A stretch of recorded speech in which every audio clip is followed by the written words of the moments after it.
एक गाना सुने होंगे, राजा जनक जी के बाग में अलबेला रघुवर आयु, सुने हैं? राम जी के विवाह से संबंधित है।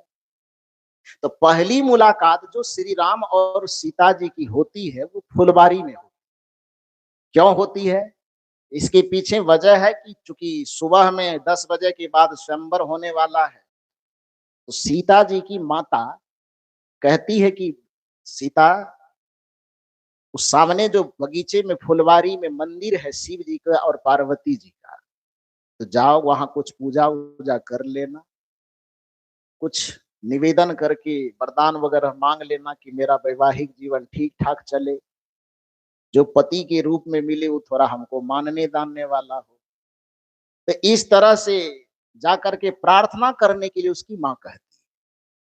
साथ में 5-6 सहेलियों को दे देती है और 5-6 सहेलियों के साथ में सीता जी उस मंदिर में पूजा करने जाती। ये कथा मैं बना के नहीं कह रहा हूं, रामचरितमानस यदि आपके घर में होगा तो उन कथाओं को आज इतना दिन पढ़े होंगे तो अपने मन से पढ़े होंगे।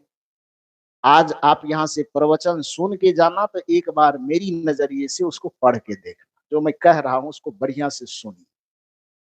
तो सीता जी की लगभग 5-6 सहेलियां सीता जी के साथ में लगती है, मंदिर जाती है पूजा करने के ख्याल से। जिस फुलवारी में सीता जी पूजा करने गई है, उसी फुलवारी के दूसरे कोने पर दूसरे हिस्से में जो कुटिया है उसमें विश्वामित्र जी ठहरे हैं और साथ में राम और लक्ष्मण जी भी ठहरे। तो चूंकि सुबह में पूजा करने के लिए गई तो सहेलियों के साथ में उस फुलवारी में कुछ फूल वगैरह तोड़ती है और फूल तोड़ करके वह मंदिर के अंदर प्रवेश कर जाती।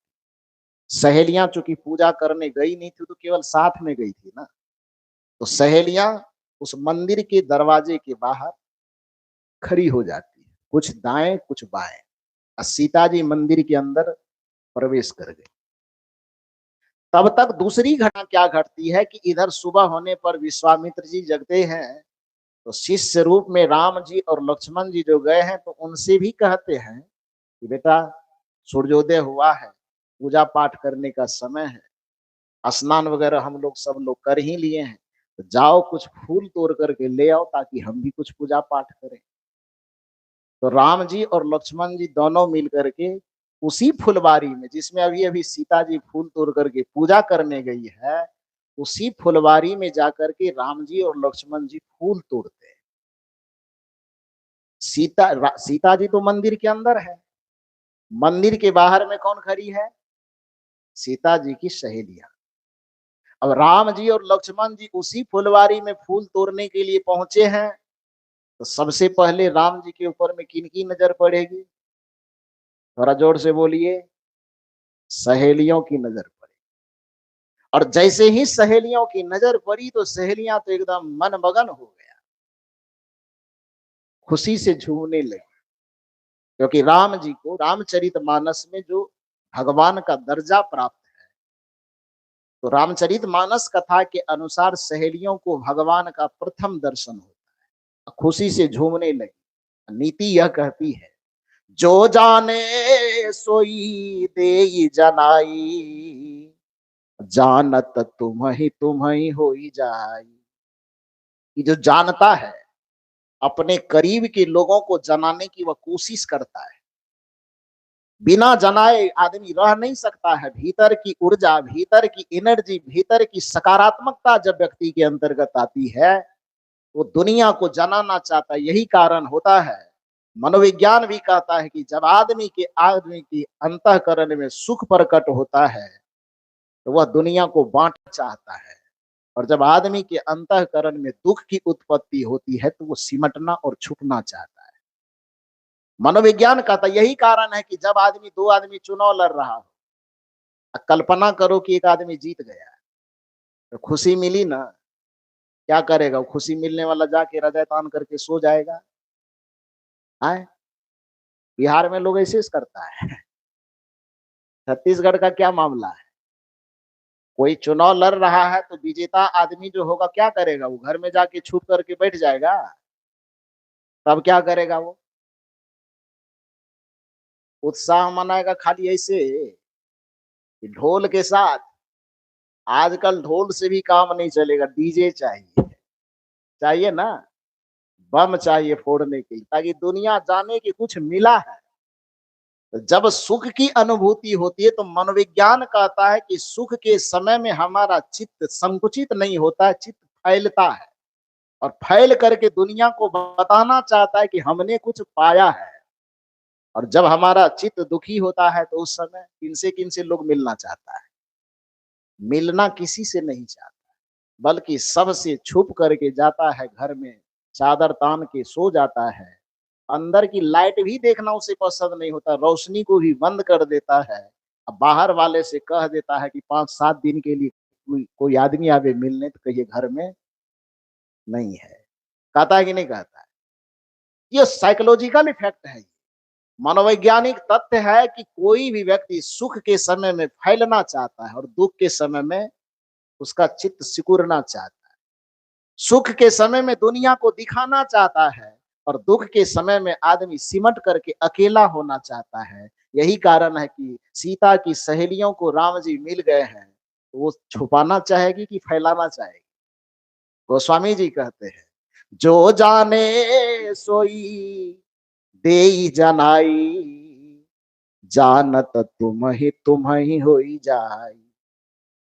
मीराबाई प्राप्त की तो मीराबाई छुपा करके रख नहीं सकी कि पग घुंघरू बांध मीरा नाची रे, और पूरी दुनिया को बताई, पायो जी मैंने राम रतन धन पायो, वस्तु अमोलक दी मेरे सतगुरु, वस्तु अमोलक दी मेरे सतगुरु, करी कृपाय अपनायो, पायो जी मैंने राम रतन धन पायो।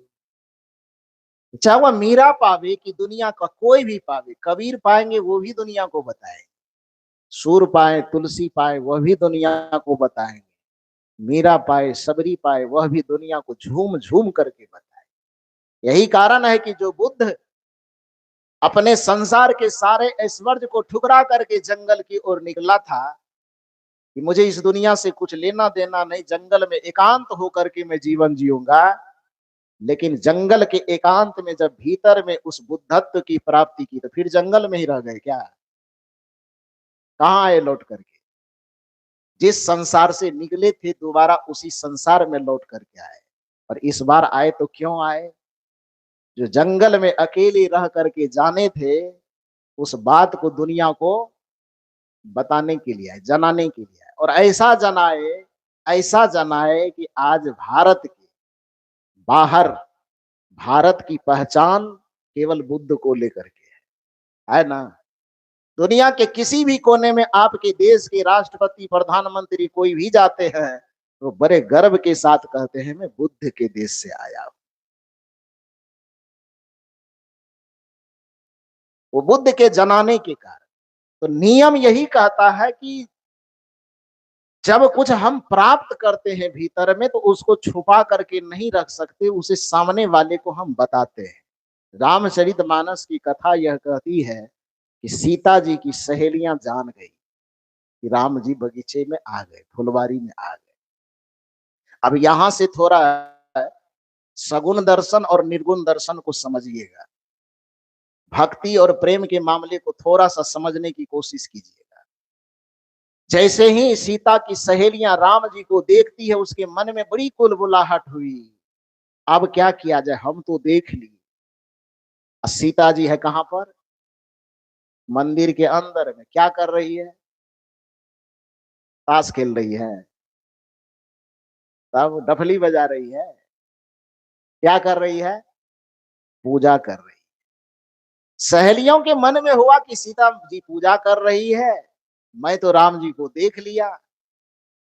अब सीता जी अंदर में पूजा 5 मिनट करेगी कि 10 मिनट करेगी कि आधा घंटा लगेगा, कोई गारंटी तो है नहीं। और जब तक में वो आधा घंटा पूजा करेगी तब तक इधर ही दोनों क्या होगा, चला जाएगा, गायब हो जाएगा। और दोनों तरफ उस दरवाजे के दोनों तरफ, एक तरफ आधी सहेलियां एक तरफ आधी सहेली, इसी जगह दर्शन की उत्पत्ति होती। ध्यान से सुनिए, आधी सहेलियां सगुनवादी हो गई, आधी सहेलियां निर्गुणवादी हो गई। दोनों में वैचारिक मतभेद हो रहा है। जो सगुनवादी सहेलियां हैं वो कहती है कि सीता जी पूजा कर रही है, करने दो, उसको पूजा से यदि उठवाओगे, अभी आधा मंत्र ही जपी होगी, मन में कुछ मांग रही होगी, यदि पूजा पाठ बीच में छोड़वा देंगे तो उसको भी पाप लगेगा और छोड़वाने के कारण हमको भी पाप लगेगा। सगुनवादी लोगों को यही डर लगता है कि नहीं। और सीता जी के दूसरी सहेलियां, जो दूसरे हिस्से की सहेलियां थी, जो निर्गुणवादी सहेलियां थी, उन्होंने कहा कि सीता जी को जल्दी मंदिर से निकालो, पूजा छोड़वा दो उसका। सहेलियों ने विरोध किया कि पूजा कैसे छोड़वा सकते हैं। तो निर्गुणवादी सहेलियां कहती है कि पूजा नहीं छोड़वाओगे, वो भीतर मंदिर में जो बैठी वहां तो नकली वाला है, तो नकली वाले के चक्कर में असली वाला छूट जाएगा। बात समझ में आ रही कि नहीं आ रही। सहेलियों की जमात में तर्क वितर्क हो रहा है। आधी कह रही पूजा करने दो, ठीक ठाक थपथपा के सुला दो, और आधी कह रही नहीं नहीं नहीं, वो अगरबत्ती दिया मंत्र के चक्कर में क्या होगा, असली वाला गायब हो जाएगा। सवाल आपसे है कि आपको असली वाला चाहिए कि नकली वाला। इधर से बोल रही नकली वाला। वाह, कौन चाहिए, असली वाला कि नकली वाला। तो असली वाला के लिए क्या करना होगा, मंदिर के अंदर घंटी डोलाना होगा कि आना होगा बाहर। हाँ, अपने मुंह से बोल रहे हैं, पाप लगेगा तो हमको नहीं कहिएगा। कबीर साहब यही तो करवाना चाहते हैं आपसे। कबीर ये नहीं कहते हैं कि तुम भगवान की भक्ति करना छोड़ो, कबीर इतना कहते हैं कि नकली के चक्कर में पड़ के तुमसे असली छूटा जा रहा है।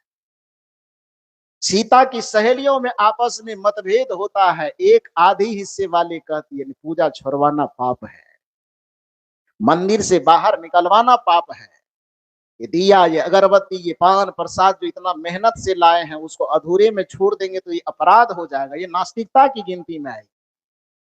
लेकिन जो विवेकी सहेलियां थी, उन्हीं के सहेलियों के हिस्से का एक भाग है जो निर्गुण परंपरा का चिंतन लेकर के चल रही, उन्होंने कहा नहीं नहीं नहीं, पाप नहीं लगेगा, वो तो केवल चित्र के सामने समर्पित है, यहाँ तो चरित्र सामने में खड़ा है, और यदि चरित्र की भक्ति करवानी है तो हमें चित्र से उसको उबारना ही पड़ेगा, इसके अलावा दूसरा कोई उपाय नहीं है। और वह सीता के पास जाती, सीता के पास जाकर के अभी भी वहां पर मतभेद है। कुछ सहेलियां कहते हैं मत जगाओ, पूजा कर रहे, आधा मंत्र जप ली है, अभी 75% जाप हो गया, 25% बाकी है।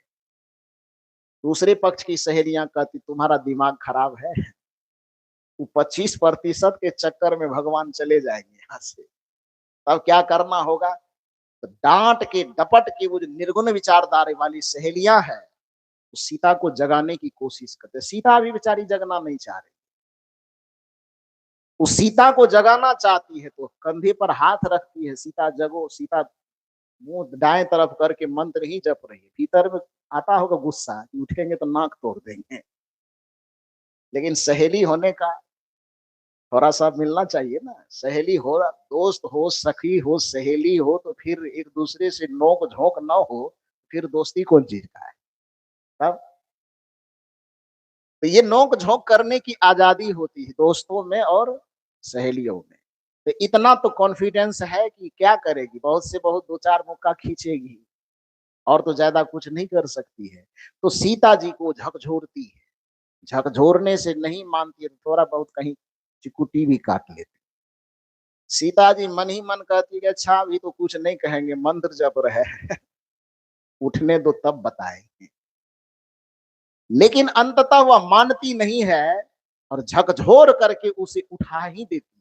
उठने के बाद सीता जी पूछती है, पागल कहीं के तुम्हें दिखाई नहीं दे रहा कि मैं पूजा कर रहा हूँ, ऐसे पूजा के वक्त में कोई करता है। मंत्र जप रहे, अगरबत्ती जल रही, दिया जल रहे, प्रसाद चढ़े हुए, मंत्र जप रहा हूँ, 75% पूजा हो गई है, और करने ही देते तो क्या होता, पूरा कर देते तब उठाती। सहेलियों ने कहा सवाल पूजा का नहीं है, सवाल यह है, यहाँ तुम नकली वाले में उलझी रह जाती, असली वाला गायब हो जाता। यदि असली को पाना हो, असली को देखना हो, असली को अनुभव करना हो, तो नियम यही कहता है कि नकली के चौखट को पार करके तुम्हें बाहर आना होगा, तभी जाकर के असली परमात्मा का दर्शन हो पाएगा। और सीता जी का हाथ पकड़ करके सहेलियां खींच करके बाहर ला, बाहर जब लाई चौखट के, तो मंदिर छूटा कि मंदिर पकड़ा रह गया? थोड़ा जोर से बोलिए। दिया, अगरबत्ती, पान, प्रसाद पकड़ा रह गया कि छूट गया? तंत्र मंत्र छूटा ना। सीता जी को तत्काल गुस्सा भी उठ रहा था, लेकिन चौखट के जैसे ही बाहर आई, पूजा भले छूटा, दिया, अगरबत्ती, पान, प्रसाद, तंत्र मंत्र भले छूटा, लेकिन छूटने के बाद जैसे ही चौखट के बाहर आई, तो सामने खड़ा किसको देखे? गाना बन गया, राजा जनक जी के बाग में अलबेला रघुवर आयो जी। दोनों की नजर का आमना सामना होता है। वो स्वामी तुलसीदास जी के रामचरितमानस में वर्णित इस कथा को यदि आप भक्ति के दायरे पर कस करके देखोगे, भक्ति के कसौटी पर कस करके देखोगे, तो यही कबीर का दर्शन है। कबीर साहब आपसे ये नहीं कहना चाहते कि तू भगवान को गाली, कबीर साहब ये नहीं कहना चाहते कि तू भगवान से नफरत करो। कबीर साहब का सिर्फ इतना कहना है कि तुम ये बताओ कि तुमको भगवान चाहिए? आप कहेंगे हाँ। फिर कबीर साहब का एक सवाल होगा, तुमको नकली चाहिए कि असली चाहिए? क्या जवाब देंगे आप? असली चाहिए। असली चाहिए तो सर्वधर्म परित्यज्य माम एकम शरणम व्रजः। धर्म के नाम पर फैले आडंबरों को, धर्म और भक्ति के नाम पर फैले हुए जो परपंच है, उन परपंचों को छोड़ करके अपने आत्म पथ की यात्रा में, आत्मानुसंधान की यात्रा में चले, तो आपकी भक्ति की सफर पूरी होगी और आपको मोक्ष, कल्याण और निर्वाण दोनों मुट्ठी में मिल जाएगा। इसलिए कबीर साहब कहते हैं कि सबको छोड़ करके एक चकोर की भांति, गुरु मूर्ति गति चंद्रमा, सेवक नयन चकोर, पलक पलक निरखत रहो गुरु मूर्ति की ओर। फिर एक समय ऐसा आएगा कि गुरु वाला चौखट भी छूट जाएगा, फिर अपने आत्मा की यात्रा शुरू। लेकिन संसार को छोड़ने के लिए गुरु को निहारना पड़ेगा, और गुरु को छोड़ने के लिए, गुरु के चित्र से मुक्त होकर के अपने आत्मा में स्थित होने के लिए, फिर गुरु के भी चौखट को छोड़ना पड़ेगा, छूटेगा वो। क्योंकि तन से आप मन तक पहुंचेंगे, जब तन से मन तक की यात्रा आपकी होगी, तो सामने में गुरु को रखना होगा, और जब आत्मा की यात्रा होने लगेगी, फिर तो गुरु को भी छोड़ करके आप अपनी चेतना को आगे निकाल देना होगा, जिसको निरावलंब की स्थिति कहते हैं। उस स्थिति में पहुंचना होगा। आज सुबह ही बड़ी सुंदर चर्चा चल रही थी आत्माराम बाबू से, जो कह रहे थे कि कबीर साहब की जो साधना की अंतिम परिणति है, वो निरावलंब पद्धति है। वो क्यों है? उसका यही है कि शून्य सहज मन सुमिरते, प्रगट भई एक ज्योत, लेकिन बलिहारी ते ही पुरुष की निरावलंब जो हो। तो निरावलंब कब होगा याद? तन से यात्रा आरंभ होगी तो निरावलंब नहीं होगा। तन से यात्रा होगी तो उसे गुरु का अवलंब पकड़ना होगा। किसी भी भक्त को तन से मन तक की यात्रा में ही सगुण भक्ति की आवश्यकता पड़ती है। और उस सगुण भक्ति में जिसके गुरु इष्ट है, तो गुरु को धारण करे। जिसको राम पसंद है, वो राम को धारण करे। जिसको कृष्ण पसंद है, वो कृष्ण को धारण करे। जिसको शंकर जी पसंद है, वो शंकर जी को धारण करे। जिसको जो पसंद है वो धारण करे, लेकिन कहां से कहां तक? तन से मन की यात्रा तक। तन से मन की यात्रा के लिए सगुण सहायक है, लेकिन मन के तल से यदि कोई आत्मा की यात्रा करने लगे, तो फिर उसको सगुण को क्या करना होगा? छोड़ना होगा। सगुण के चौखट को पार करना होगा। और जैसे ही सगुण के चौखट को पार करेगा, फिर वह आत्मा की ऐसी दुनिया में पहुंचेगा जो निरावलंब की स्थिति है, जो निराकार की स्थिति है। और वही भक्ति आदमी को इतना महत्वपूर्ण बना देगा कि उसका लौकिक जीवन भी स्वर्गमय होगा, और पारलौकिक जीवन तो उसका मोक्ष से भरा हुआ होगा ही होगा। ये नियम यही कहता है। लेकिन इस नियम को न जानने के कारण, इस फार्मूला को न जानने के कारण हमने आज तक कबीर साहब की आलोचना की। कबीर साहब जो है ना सब छोड़वाता है। कबीर साहब नहीं छोड़वाता है। सीता की सहेलियों ने सीता को छोड़वा दिया तब वो राम को पाया। आप अपने हृदय निवासी राम को पाना चाहते हैं तो आपके लिए भी वही शर्त है जो सीता जी के लिए शर्त। आप अपने हृदय निवासी राम को पाना चाहते हैं तो सर्व धर्म परित्यज्य के अलावा कोई उपाय नहीं है। आप अपने हृदय निवासी राम को पाना चाहते हैं तो और देवता चित्त न धरई के अलावा दूसरा कोई उपाय नहीं है। आप अपने हृदय निवासी परमात्मा को पाना चाहते हैं तो उसके लिए सूत्र यह है कि एक साधे सब सधे। एक ही साधना होगा, अनेक नहीं, क्योंकि अनेक में चेतना फंसी तो विभक्ति में गए आप, फिर भक्ति से पार चले गए, साइड चले गए आप। एक साधे सब सधे, सब साधे सब जाय, माली सींचे मूल ते, फूले फले अघाय। सदगुरु कबीर साहब कहते हैं कि दुनिया में किसी वृक्ष को यदि सींचना हो, वृक्ष के पत्ते फूल फल को यदि सींचना हो, तो कोई समझदार आदमी जो होगा, आप यह बताइए कि उस वृक्ष को हरा भरा रखने के लिए, फूल पत्ते और फल तक को हरा भरा रखने के लिए, डाल में हरियाली की चेतना भरने के लिए वो क्या करे? डाल पे जाके गुलाब जल छिड़के कि पत्ता पर? हमारा बिहार में दूसरा मामला है। छत्तीसगढ़ वाले थोड़ा बताओ क्या मामला है? डाल को हरा रखना हो तो क्या करें? डाल को गुलाब जल से पोछें, तो पत्ता को क्यों? क्योंकि हरा तो हमें पत्ता को रखना है, तो जड़ से क्या लेना देना? हरा हमें भले ही पत्ते को रखना हो, ताजा हमें भले ही फूल को रखना हो, ताजा हमें भले ही फल को रखना हो, लेकिन जिस डाल से, पत्तों से, तना से, फूल से, फल से, सबसे किसका संबंध है? जड़ का। इसलिए जड़ में यदि हम पानी एक बार डाल दें तो अलग अलग पत्तों, फूलों और फलों में पानी डालने की आवश्यकता नहीं पड़ेगी, पूरा जड़ अपने आप हरा हो जाएगा। तो जैसे वृक्ष के साथ ये मामला बनता है कि जड़ में पानी डालने से पूरे वृक्ष के सर, प्रत्येक तने तने में, पत्ते पत्ते में, फूलों में, फलों में, हर जगह हरियाली पहुंच जाती है, ताजगी पहुंच जाती है। उसी तरह से भक्ति का मामला है। यदि एक इष्ट पर आस्था, पूर्ण विश्वास और भरोसा करके उसमें अपनी चेतना का हम समर्पण करते हैं, तो चाहे 33 करोड़ हो कि 66 करोड़ हो, सब तक हमारी भक्ति की सुगंधी पहुंच जाती है और सबका आशीर्वाद अपने आप हमको मिल जाता है। अलग अलग अपनी चेतना को भटकाने की, अलग अलग अपनी चेतना को भरमाने की कहीं कोई आवश्यकता नहीं। लेकिन इस विधा को न जान पाने के कारण, भक्ति के इस रहस्य को नहीं जान पाने के कारण सदगुरु कबीर के चिंतन और दर्शन की आलोचना की गई, शिकायत की गई कबीर के प्रति, कबीर पंथियों के प्रति। मैंने निवेदन किया आपसे कि सदगुरु कबीर को एकांगी दृष्टिकोण से देखने की आवश्यकता नहीं है। सदगुरु कबीर का चिंतन दर्शन मूलतः प्रेम और भक्ति दोनों का दर्शन है।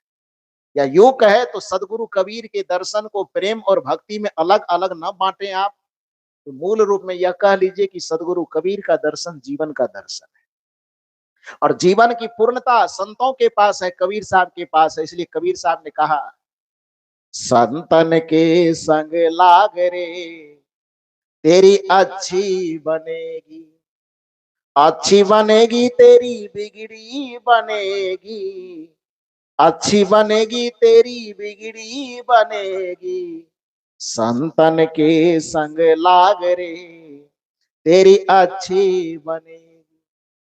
ये भजन तो सुने होंगे। इस भजन में एक कड़ी आती, आज गाई थी, गाया गया था, तब तो सुने ही होंगे।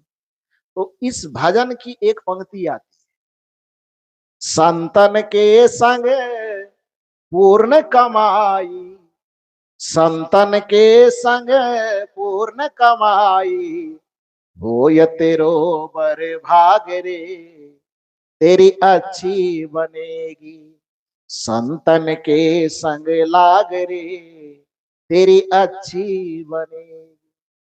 अब सदगुरु कबीर साहब ने इस कड़ी में जो ये बात कही कि संतन के संग पूर्ण कमाई, पूर्ण कमाई क्यों कहे? क्योंकि पूर्ण का मतलब पूरा होता, अधूरा नहीं। पूर्ण का अर्थ पूरा। हमारा जीवन पूरा कब हो रहा है?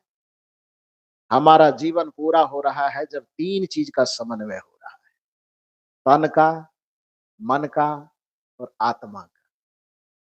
आत्मा के विषय में केवल चिंतन भी हमें अधूरा छोड़ रहा है, मन का चिंतन भी हमको अधूरा छोड़ रहा है, और तन का चिंतन तो खैर अधूरा हमें छोड़ ही रहा है। लेकिन जब तीनों का चिंतन हम करते हैं, वही दर्शन पूर्ण माना जाता है जो तीनों का चिंतन करता है, तन का भी, मन का भी, आत्मा का भी। अन्यथा आत्मा की चिंतन करे और शरीर को हम भूल जाए, शरीर को छोड़ दे, तो क्या होगा? ये शरीर जर्जर हो करके खत्म हो जाएगा। और नीति यह कहती कि शरीर माध्यम खलुम धर्म साधनम, शरीर समस्त धर्मों का साधन है। इसलिए इस शरीर को ईश्वर का मंदिर कहा गया है। जिस व्यक्ति को अपने अंतःकरण में ईश्वर की अनुभूति करना हो, उस व्यक्ति को अपने शरीर के स्वास्थ्य पर, शरीर के सुरक्षा पर ध्यान देना ही होगा। जो शरीर और स्वास्थ्य पर ध्यान नहीं दे, मैंने कल भी कहा था सदगुरु कबीर के चिंतन में कि लापरवाही और बेपरवाही में अंतर होता है। महात्मा होकर के यदि आपके शरीर में चर्बी बढ़ रही है, इसका मतलब है कि आप भगवान के भजन कम। हाँ, शरीर में यदि रोग लग रहा है, तो यदि आनुवंशिकी रोग लग रहा है तब तो उसके लिए एक अलग मैटर है। लेकिन असावधानी वश यदि आपके शरीर में रोग लग रहा है, इसका मतलब है कि आप भजन नहीं कर रहे हैं।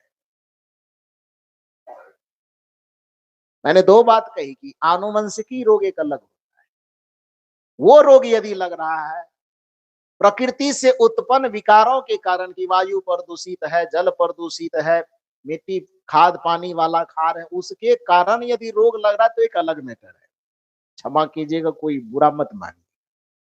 लेकिन यदि असावधानी के कारण, सोने जागने में असावधानी, खाने पीने में असावधानी यदि है और उसके कारण यदि रोग लग रहा है, तो फिर आप समझिए कि आप भजन के लायक, भक्ति के लायक आपका तन नहीं। और इसलिए सदगुरु श्री अभिलाष साहब जी का एक प्रसिद्ध फार्मूला, जो शायद हो सकता है जितने श्रोता हो सबको याद हो, गुरुदेव जी कहा करते थे, पेट खाली और मन खाली वह मनुष्य दुनिया का सौभाग्यशाली। बोलते थे ना कि जिस मनुष्य का पेट खाली हो, पेट में कोई कचरा ना हो, जिस व्यक्ति का मन खाली हो कि मन में काम, क्रोध, लोभ, मोह, ईर्ष्या, द्वेष, अहंकार आदि का कोई कचरा जमा ना हो, तो पेट अन्न से खाली, मन विकारों से खाली, यह स्थिति जिस मनुष्य के पास में है, गुरुदेव जी कहते थे वह मनुष्य धरती का सबसे सौभाग्यशाली।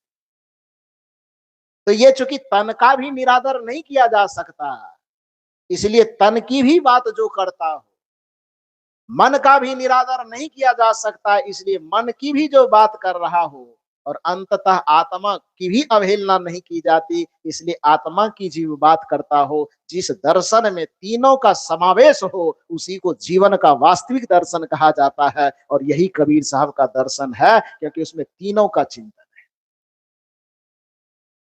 तन के लिए भी वो कहते हैं कि कहा ही कबीर कुछ उद्यम कीजिए, आपे खाए और को दीजिए। मन के लिए वह कहते हैं, मन के संबंध में वो प्रेम की पाठ पढ़ाते हैं, मन के संबंध में वो पवित्रता का पाठ पढ़ाते हैं। कबीरा मन निर्मल भया जैसे गंगा नीर, पीछे पीछे हरि फिरे कहत कबीर कबीर। प्रेम का पाठ जो अभी हमारे श्री यतीन्द्र साहब जी बड़ी सुंदर विश्लेषण कर रहे थे, पोथी पढ़ पढ़ जगमुआ, पंडित भया न कोई, 2.5 आखर प्रेम का पढ़े सो पंडित हो। ये मन का ही हिस्सा है, लेकिन उससे भी ऊपर उठ करके एक भक्ति का हिस्सा। और ध्यान दीजिए, वो भक्ति का धरातल प्रेम है। बड़ी सुंदर बात इन्होंने किया।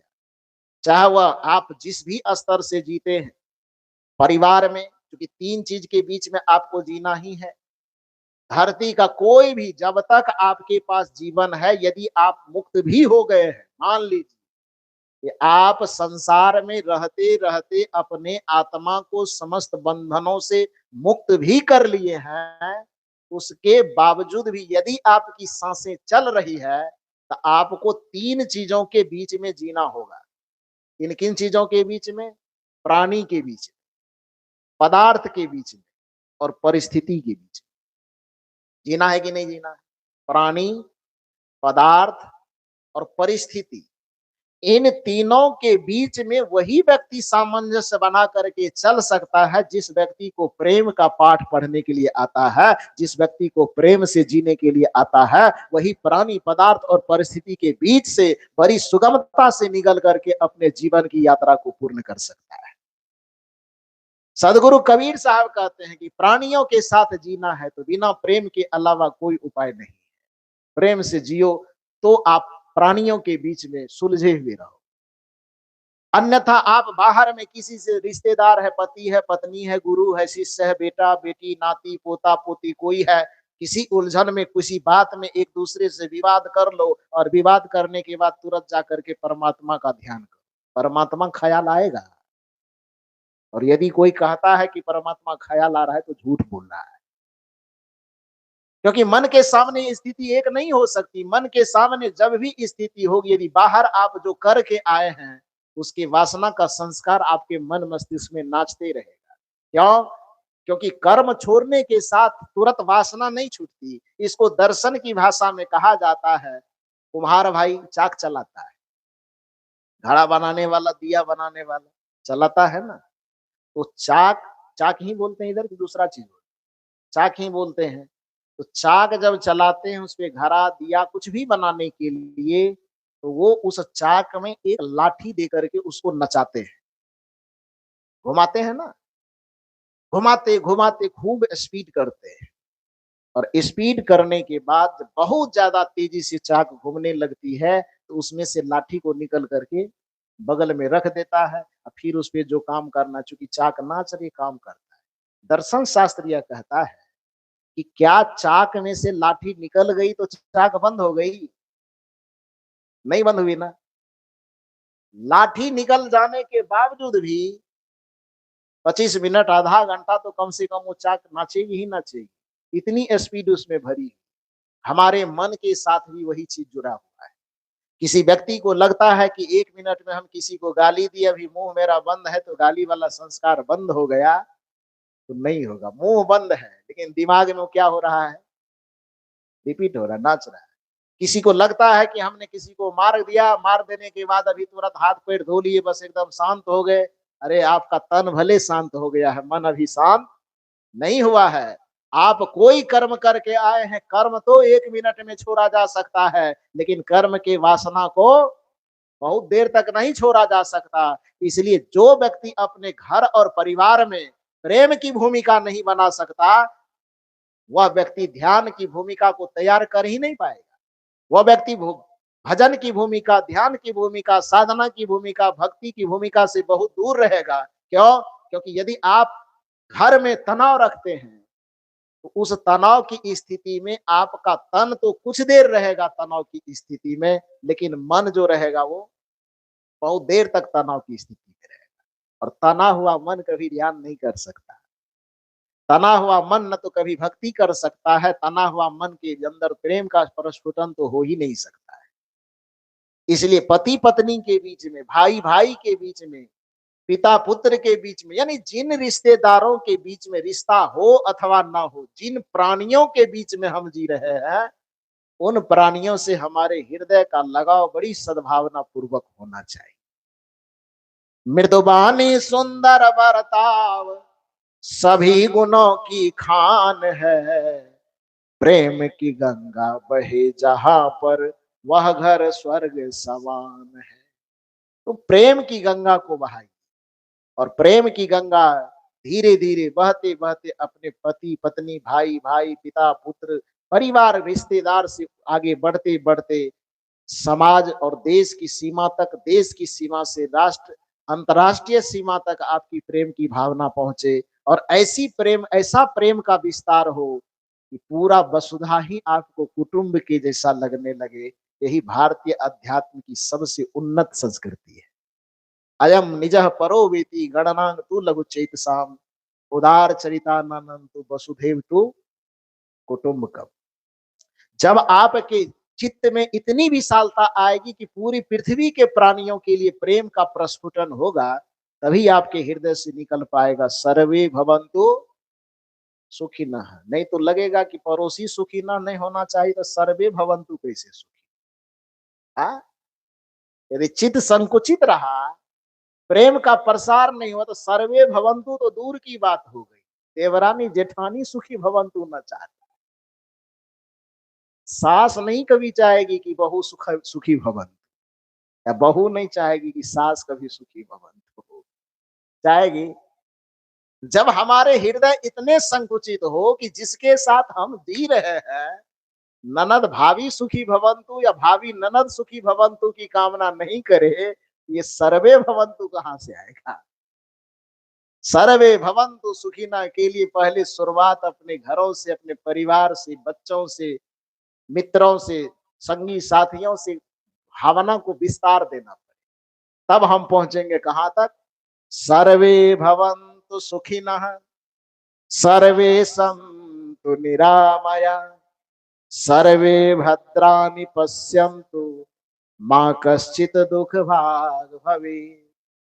तब हम पहुंचेंगे कि सभी सुखी हो। तब हम इस भावना के साथ जुड़ेंगे कि सभी निरोगमय हो। तब हम इस भावना के साथ जुड़ेंगे कि सब लोग सुख लाभ करें, आनंद लाभ करें। अन्यथा अपने बगल वाले की उन्नति को कोई देखना नहीं चाहता, तो फिर बात क्या। गुरुदेव श्री अविलास साहब जी अपने प्रवचनों में बराबर ये कहानी कहा करते थे। शायद इसमें पुराने श्रोता हों गुरुदेव जी के, तो इस कहानी से अवगत होंगे। तो कहानी क्या है कि एक भक्त भगवान जी की पूजा की, भगवान खुश हुआ, भगवान से कहा कि बोलो मैं खुश हूँ, क्या वरदान मांगना चाहते हो। उन्होंने कहा कि वरदान मैं सबसे बड़ा होना चाहता। भगवान ने कहा रुको वरदान देंगे, लेकिन शर्त ये है कि तुमको जो वरदान मिलेगा उस वरदान में जितना चीज मिलेगा तुम्हारे पड़ोसी को तुमसे दोगुना मिलेगा। बेचारा जो भक्त था वो कपाट नोचना शुरू किया। सबसे टॉपर होना था तो पड़ोसी से तो ज्यादा टॉपर होना था। दूसरे से तो बाद में होता देखा जाता, लेकिन पड़ोसी को दिखाने के लिए तुलना करेंगे तो बिहार वाला भिलाई वाला से तुलना थोड़े करेगा। वो तो तुलना अपने पड़ोसी से ही करेगा। तो महाराज मैं तपस्या इसीलिए कर रहा हूँ कि सभी पड़ोसियों से मैं श्रेष्ठ हो जाऊं। लेकिन आप वरदान देने के बारे में कह रहे हैं कि दूसरा तो बाद में देखा जाए, पहले पड़ोसी ही तुमसे दो गुना हो जाएगा, फिर वरदान का मतलब क्या रह जाए। पूजा इतना मैं क्यों किया। तो भगवान जी कहते नहीं, शर्त यही है, अब वरदान लेना है तो लो, ना लेना हो तो जाओ झाल बजाना। भक्त ने कहा कि अच्छा ठीक है, जब देना है तो, लेकिन आदमी अपना तिकड़म बुद्धि लगाया, मनुष्य वाला खोपड़ी। अब मनुष्य की खोपड़ी ऐसी है कि भगवान भी समझ नहीं पा रहा है कि मैं किसको बना दिया हूं। तो उन्होंने अपना दिमागी तिकड़म लगाया और उन्होंने कहा ठीक है भगवान जी, आपके वरदान देने की शर्त यही है, तो वही शर्त सही, दीजिए वरदान देना स्टार्ट कीजिए। वरदान मांगना स्टार्ट हो गया कि हमको बहुत बड़ा राज्य दे दीजिए। तो दे दिया। छत्तीसगढ़ मांगा था, पड़ोसी को मध्य प्रदेश भी मिल गया। एक राज्य इसको तो दो राज्य उसको। फिर काजा का दो राज्य हो गया, तो देख करके बेचारा खुजलाने लगा। भगवान के कहा तू फेरा में पड़ा है। तो भगवान जी सोच रहा कि आदमी फेरा में पड़ा है, लेकिन आदमी सोच रहा रुकिए अभी मेन पॉइंट पर आइए तब आपको पता चलेगा कि आप किसके फेरा में पड़े। तो कहे छत्तीसगढ़ दीजिए, तथास्तु। छत्तीसगढ़ लेने के चक्कर में पड़ोसी को मध्य प्रदेश भी मिल गया डबल में। अच्छा ठीक है, राज किला बनाइए एक ठो, बना दिया। उसको कहे दो राज किला हो गया। फिर घबराया। उसके बाद का कोई नहीं, जो राजमहल जो मेरा है उस राजमहल से निकलने का एक दरवाजा बनाया, एक दरवाजा बनाया। लेकिन पड़ोसी के यहाँ दो दरवाजा बन गया। फिर कहा अच्छा कोई बात नहीं, अब जिस दरवाजे से मैं निकलूं उस मेन दरवाजे पर ही 100 फीट वाला गहरा कुआं खोद दिया जाए। अब भगवान को समझ में आने लगा कि कुछ तिकड़म जरूर है। इतना देर समझ नहीं रहा था, ये कुआं खोद दिया। फिर भी कहा अच्छा कोई बात नहीं, तो वरदान देना था तो कुआं खोद दिया, खोदवा दिया। उसके बाद आदमी एकदम लंबी सांस लेकर के भगवान से कहता आखिरी वरदान। कि आखिरी वरदान क्या है? हम मेरा एक आंख फोड़ दिया जाए। भगवान ने कहा कैसा नालायक आदमी हो जी, वरदान में कोई आंख फोड़वाना चाहता है, लोग तुम्हें काना कहेगा। उन्होंने कहा भगवान जी आप समझते नहीं है, अरे दुनिया मुझे कान्हा ही कहेगी ना, लेकिन आप मुझे कान्हा बना देंगे, एक आंख फोड़ देंगे, तो जिस पड़ोसी को सब चीज डबल किए हैं कम से कम वो अंधा तो हो जाएगा। और बोला कि ठीक है अंधा हो जाओ इतना तक भी ठीक है, लेकिन कुआं क्यों खोदवाया? उन्होंने कहा कुआं इसलिए खोदवाए हैं कि हम काना रहेंगे, हमारे दरवाजे पे कुआं खोदा रहेगा तो हम दरवाजे से निकलेंगे तो किसी तरह साइड होकर के निकल जाएंगे।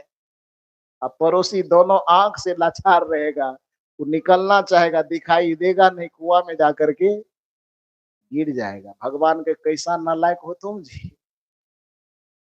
अपना आंख से काना हो तो हो, लेकिन पड़ोसी का दोनों आंख फूटना चाहिए। ऐसी स्थिति के लिए यदि आप भक्ति करना चाहते हैं तो सर्वे भवन्तु होगा, कहां से होगा? सर्वे भवन्तु की कामना, सर्वे भवन्तु सुखिनः की कामना उसी के हृदय में होगी जिसके प्रेम की शुरुआत उसके घरों से हो, परिवार से, बच्चों से, पति पत्नी के बीच से हो। ये जिम्मेदारी है एक दूसरे व्यक्ति के ऊपर है। जिन रिश्तों की जिम्मेदारी जिनके ऊपर है, तो सबके ऊपर यह जिम्मेदारी है कि उस प्रेम को जीने की कोशिश करे, तभी वह भक्ति के मार्ग में सफल हो सकता है।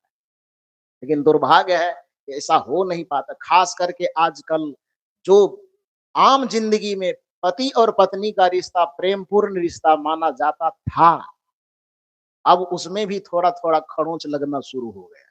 हुआ कि नहीं? कि खरोंच नहीं लग रहा है तो तलाक का मामला इतना पेंडिंग कैसे हो रहा है? तो तलाकों तक तो ठीक था, नीला ड्रम पीला ड्रम सब भी आने लगा है। बताओ, नीला ड्रम देख करके पति लोगों का कलेजा थरथराता है, कहीं मेरा भी नंबर न आ जाए। इस मामले में हम लोग ठीक ठाक है। हम लोग ठीक है कि नहीं? हाँ, हम लोगों को नीला पीला से लेना देना नहीं। अब यह स्थिति क्यों आ गई है आज कि हर एक रिश्ते से, जिस रिश्तों में प्रेम की ही केवल बात होती थी, प्रेम का ही लगाव होता था, उन रिश्तों में भी आज खटास, आज दरार आ रही। तो क्यों आ रही? एक दूसरे को समझना नहीं। अच्छा एक बात बताओ, पति पत्नी में भी खास करके भी झगड़ा होता है, तो मैं तो पूछता हूँ कई जगह जब ये मामला लेकर के लोग आते हैं, तो मैं पूछता हूँ कि बताओ तुम दोनों के बीच में जमीन का झगड़ा है? तब मकान में कमरे के बंटवारा का झगड़ा है? हिंदुस्तान पाकिस्तान का झगड़ा है? तो नहीं है ना। पति पत्नी के बीच में न जगह का झगड़ा, न जमीन का झगड़ा, न हिंदुस्तान पाकिस्तान का झगड़ा, न घर के बंटवारा का झगड़ा, तो फिर झगड़ा है कौन चीज का? केवल अपने अहंकार का। आप मुझे स्वीकार नहीं, मैं आपको स्वीकार नहीं। और कुछ व्यवहारों के उटपटांग के होने के चलते ऐसा होता। मैं एक छोटी सी घटना बता करके वाणी को विराम दूं। तो घटना है, मैं जिस जगह आज से लगभग 15-16 वर्ष पहले, जिस समय मैं ग्रेजुएशन कर रहा था, बीए की पढ़ाई, तो उसी दरमियान में मैं कभी कॉलेज गया होऊंगा कोई फॉर्म वगैरह भरने के लिए, उसमें एक लड़के से मेरी दोस्ती हुई। एक ही दिन मिले, एक ही दिन में दोस्ती हुई, फिर ना तो कभी मिलने का मौका मिला, ना कभी देखने का मौका मिला। फुर्सत कहाँ थी, कॉलेज वगैरह तो कभी गए नहीं। तो दोबारा मुलाकात नहीं हुई। दोबारा मुलाकात उससे 3-4 वर्ष के बाद हुई, जब उसके गांव में मेरा कार्यक्रम हुआ। तो पोस्टर पंपलेट छपा, उसपे मेरे चित्र छपे। जब वह प्रचार करने के लिए वो जैसे ही उस मित्र के भी दरवाजे पे गया, पोस्टर चिपका, तो मेरा फोटो जैसे देखा खुशी से झूमने लगा। अरे मेरा दोस्त आ रहा है। प्रवचन करने।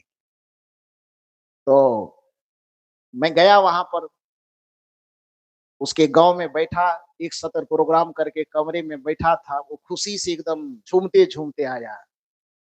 तो हम लोगों का विधि विधान तो थोड़ा अलग है मिलने जुलने का, लेकिन वो तो दोस्त के भाव से आ रहा था। तो वो आए तो लोगों ने रोका कि अरे रे रे रे मत जाओ। मेरी नजर जैसे उस पे पड़ी तो मैंने कहा ना ना ना, आने दो, सबके लिए महात्मा होऊंगा, इसके लिए तो दोस्त हो, दोस्त की तरह मिलने आ रहा, आने दो।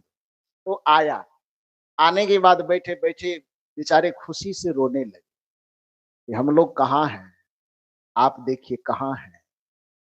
आज बड़ी प्रसन्नता हुई, आपके प्रवचन को 2 घंटा सुना तो मुझे एहसास ही नहीं हो रहा था कि जिसके साथ में मुझे पढ़ने का, क्लास फ्रेंड बनने का एक दिन ही मौका मिला, तो इतने बड़े आदमी है ये मैं सोच भी नहीं सका था। तो आज आपसे मिलने आया हूँ और साथ साथ एक खुशखबरी दे रहा हूँ। मैंने कहा बताओ खुशखबरी क्या है। उन्होंने कहा कि अब मैं अकेले नहीं रहा हूँ, आपकी भाभी भी आ गई।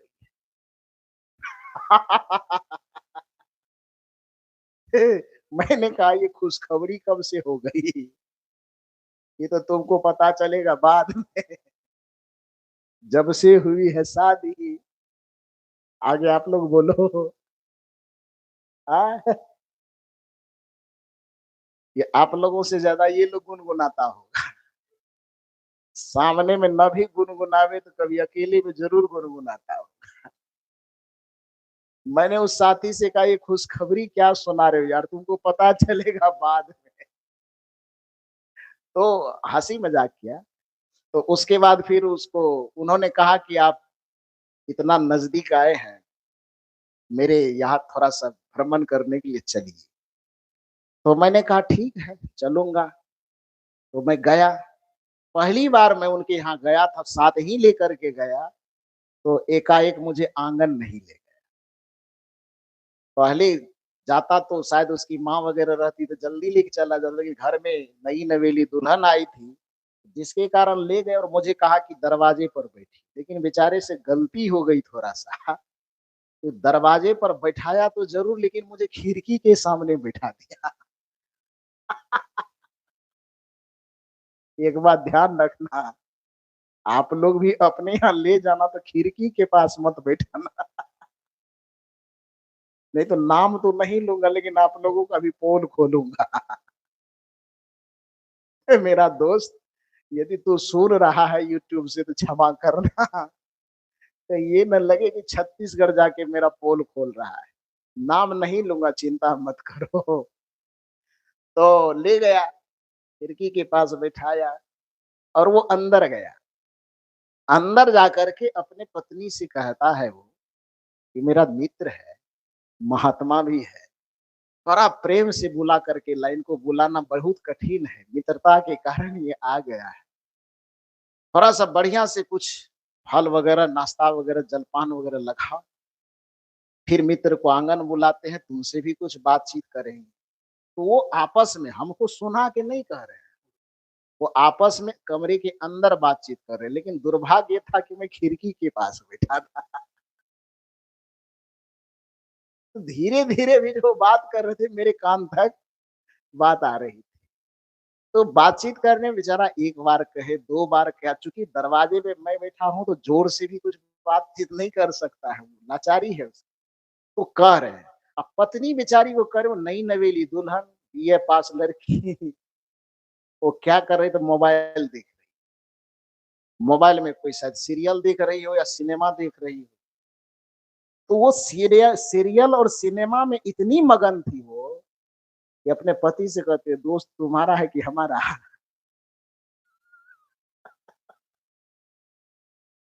दोस्त को लाए हो तो दोस्त तुम्हारा है कि हमारा। हम सुन लिए और हमको लगा कि अब जलपान बढ़िया हो गया। तो मैंने अपने साथी से आवाज लगा के बोलूं, बेचारा आना नहीं चाह रहा था, मैं बुलाया और मैंने कहा, अरे अभी तो तुरंत मैं वहां खाया था, कितना बार खाऊं। तुम्हारे जाने से 5 मिनट पहले तो मैं वहां खाया था, कितना खाऊंगा, जलपान वगैरह की व्यवस्था मत करो। लेकर के चला, चला बेचारा वो, अब नहीं ने मिली वाले तब तो कहा ही हमको कि खुशखबरी सुनाऊंगा, तो मैं पहले कह दिया था कि पता चलेगा तुमको। रास्ते में चला तो रास्ते में वो पत्नी की फिर भी बड़ाई करते जा रहा। देखो, अच्छे जीवन साथी की ये पहचान है कि अपने साथी की कमी को तुरंत दूसरे को न बताना, उसके कमी को छुपाते हुए उसको दूर करने का प्रयास करना, ये अच्छे जीवन साथी की पहचान है। उससे मैं उस लड़के को हृदय से धन्यवाद देता हूँ कि मैं अपने कान से सुन लिया, उसके बावजूद भी वो रास्ते भर जितना देर तक मेरे साथ चला, वो पत्नी के बारे में शिकायत नहीं। इसको मैं एक पॉजिटिव चीज मानता, अच्छा चीज मानता। वो उनकी बड़ाई करते जा रहा हूँ, जितना बड़ाई कर भीतर से मैं खोल रहा हूँ। तू बड़ाई कर रहा है, मैं डायरेक्ट सुना हूँ, तू ऊपर से पॉलिश लगा रहा है, लेकिन भीतर से उलबलाते उलबलाते जब देखा कि बहुत बड़ाई के, मैंने कहा यार तू दोस्त कहता है हमको, फिर भी छुपा रहा है। कुछ छुपाने की जरूरत, छुपाना दुनिया से, इसके लिए मैं तुम्हें शाबाशी देता हूँ कि तुम छुपा रहे हो, लेकिन मैं तुम्हारा मित्र हूँ, उसमें भी एक महात्मा लोग मुझे कहते, कम से कम अपने दर्द को मेरे पास तो मत छुपा।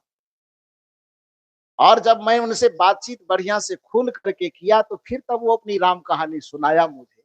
फिर उससे निबरने का जो उपाय हो सकता था मैंने बताया उसे, और हंसते हंसते उन्होंने कहा कि लगता है तुम्हारी पत्नी सती अनुसुईया की शिक्षा को ज्यादा ग्रहण कर ली है। उन्होंने कहा क्या ग्रहण शिक्षा है सती अनुसुईया की? मैंने कहा सती अनुसुईया से माता सीता ने पूछा था कि एक नारी का धर्म क्या होता। ध्यान से सुनिए आप लोग भी, 33 करोड़ के सामने दिया जलाने वाली। हाँ हाँ हाँ, सती अनुसुईया का नाम सुने हैं ना? वह सती अनुसुईया जो भगवान को भी अपनी भक्ति के प्रताप से 6 महीने का बच्चा बना देती। उस सती अनुसुईया से माता सीता पूछती है कि हमारे लिए धर्म क्या है, कर्म क्या है, पूजा क्या है, पाठ क्या है। कबीर साहब बताएंगे तो लगेगा कि नीम का लड्डू खिला दिया है। तो इसीलिए सती अनुसुईया से सुनो जो भगवान को भी बच्चा बना देती। वह सती अनुसुईया माता सीता को कहती है, यदि तू अपने जीवन में धर्म कर्म पूजा पाठ व्रत को जानना चाहती हो, तो एक ही धारा एक व्रत नेमा, मन बच कर्म पति पद प्रेम। पत्नियों के लिए एक ही धर्म है। ये कौन बता रही है? सती अनुसुईया। किसको बता रही है? माता सीता को।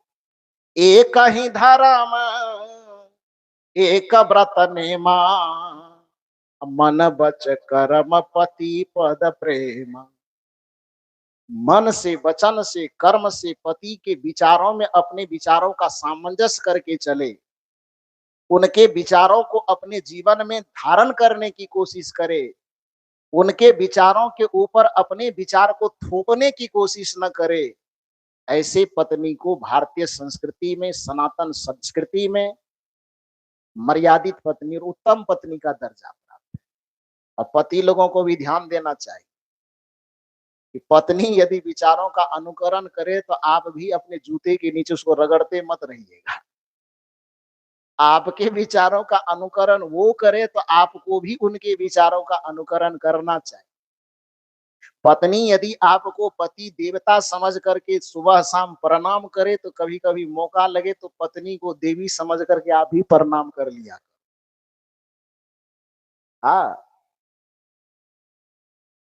उस सबके सामने में यदि प्रणाम करने में शर्म लगे तो एकांत में कर लिया करो, लेकिन करो जरूर। इससे दिमाग ठंडा रहेगा। हाँ, गुस्सा कम होगा थोड़ा सा। स्त्रियों के संबंध में बताया, एक ही धर्म एक व्रत नेमा, मन वच कर्म पति पद प्रेम। मन से वचन से कर्म से पति के पद में प्रेम करना, यह पत्नी के लिए भक्ति बताया। किसने बताया? कबीर साहब ने। यदि ये बात कबीर साहब कहे तब तो डायरेक्ट इल्जाम लगाइएगा कि तो भक्ति ये छोड़वा रहा है, कहिएगा ना। लेकिन यहाँ श्रोता है माता सीता। जो सनातन संस्कृति की सबसे प्रेरक नारी है। और यहाँ उपदेशक है सती अनुसुईया, जो सगुण भक्ति में दिखा दी है कि पति के अनुसार जीवनचर्या चलने पर भगवान को भी अपने गोद में बच्चा बना करके खिलाया जा सकता है। तो न तो उपदेशक कमजोर है और न वहां जो सुनने वाली श्रोता है वो कमजोर है। दोनों भारतीय संस्कृति की एक धरोहर है ना। और दोनों के बीच में जो संवाद हो रहा, देखो नारी का धर्म, यही कबीर का दर्शन है। एक ही धर्म एक व्रत नेमा, मन वच कर्म पति पद प्रेम। ये सती जी अनुसुईया का सीता जी के लिए उपदेश था। मैंने अपने उस मित्र से कहा कि लगता है तुम्हारी पत्नी इस चौपाई को इतना ज्यादा पढ़ी है कि इसके एक अंश को शायद वो बदल डाले, खुद लेखिका बन गई। तो उन्होंने कहा मतलब समझे नहीं। हम कहे मतलब ये है कि रामचरितमानस सिखाई थी सीता जी को, अनुसुईया जी ने सिखाई थी कि एक ही धर्म एक व्रत नेमा, मन वच कर्म पति पद प्रेमा। लेकिन तुम्हारे पत्नी के ऊपर में इस कलयुग का इतना प्रभाव है कि एक पंक्ति अपने तरफ से बना ली है, एक ही धर्म एक व्रत नेमा, पति मांगे नसता पत्नी देखे सिनेमा। मेरे कान में कहता है कि घर में जो बात हो रही थी सुन लिए क्या है? मैंने कहा तुमको खिड़की के पास बैठाने कौन कहा? दरवाजे पे बैठा था, खिड़की के पास बैठा है तो सुनना ही है। मैं आप लोगों से भी कहता हूँ, मुझे पहले तो घर ले मत जाना, यदि ले भी जाना तो कभी खिड़की के पास मत बैठाना, सावधान कर, नहीं तो पोल खुलेगी आपकी। तो कहने का ये अभिप्राय है कि आपस में एक दूसरे के विचारों का सामंजस्य या मन के स्तर पर जीना है, और मन के स्तर को संयमित और संवेदनशील बना करके जीने के लिए प्रेम की आवश्यकता है। लेकिन कबीर का संपूर्ण दर्शन केवल प्रेम का दर्शन नहीं है, संपूर्ण जीवन का दर्शन है। और संपूर्ण जीवन तीन चीज से मिलकर के होता है, तन से, मन से और आत्मा से। तन का दर्शन काम पर आधारित है, मन का दर्शन प्रेम पर आधारित है, और आत्मा का दर्शन भक्ति पर आधारित है। और तीनों का संगम कबीर साहब के दर्शन में है। इसलिए कबीर के संपूर्ण दर्शन को जीवन दर्शन कहा जाए तो कोई दिक्कत की बात नहीं है। आप सब लोगों को बहुत बहुत साधुवाद, बहुत बहुत धन्यवाद कि इतना देर तक मेरी बकवास को आप झेले हैं। तो बहुत बहुत साधुवाद देता हूँ। फिर कल मेरे बकवास को झेलने के लिए आएंगे कि नहीं आएंगे? नहीं आएंगे तो बताओ, आज रात में ही गाड़ी पकड़ लूं। तो आप सब लोगों को बहुत बहुत साधुवाद देते हुए मंचासीन समस्त पूज्य संत गुरुजनों के चरणों में कोटि कोटि नमन वंदन करते हुए इस सत्र में मैं अपनी वाणी को यहीं पर विराम देता हूँ। बोलिए सदगुरुदेव